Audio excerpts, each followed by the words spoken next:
আসসালামু আলাইকুম। সুলতানা রান্নাঘরে সবাইকে জানাচ্ছি অনেক অনেক শুভেচ্ছা। আজকে আমি দেখাবো খুবই সহজ গুলশা মাছের পাতুরি। দেখতে পাচ্ছেন কালারটি কি সুন্দর হয়েছে। এরপর চুলায় একটি কড়াই বসিয়ে দিব। পরিমাণ মতো তেল দিয়ে দিব। তেল গরম হয়ে এলে 1 কাপ পেঁয়াজ কুচি, কয়েক টুকরো কাঁচামরিচ দিয়ে পেঁয়াজগুলি ভেজে নেব। এরপর হাফ টেবিল চামচ লবণ, হাফ টেবিল চামচ হলুদ, 1 টেবিল চামচ মরিচ, 2 টেবিল চামচ রসুন বাটা এবং হাফ টেবিল চামচ জিরা ধনিয়া অল্প পরিমাণ পানি দিয়ে মশলাটি ভালো করে কষিয়ে নেব। মাছগুলি ধুয়ে পরিষ্কার করে নিয়েছি। এরপর মাছগুলি দিয়ে দিব।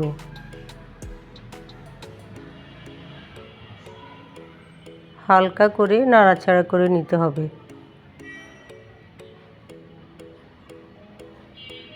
এরপর ঢাকনা দিয়ে কিছুক্ষণ কষিয়ে নেব।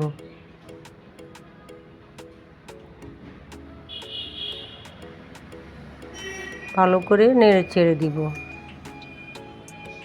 কারণ কষানোর উপরে নির্ভর করে রান্নার টেস্ট। রান্না যত ভালোভাবে কষাবেন রান্নার স্বাদ দ্বিগুণ বেড়ে যাবে।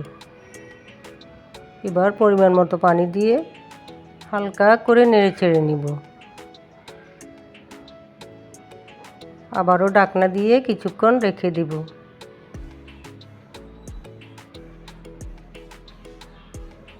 নামানোর আগে কয়েক টুকরো কাঁচামরিচ এবং ধনেপাতা দিয়ে নামিয়ে নিব। তৈরি আমাদের খুবই সহজ গুলশা মাছের পাতুরি। যদি রেসিপি ভালো লেগে থাকে আশা করি পাশে থাকবেন।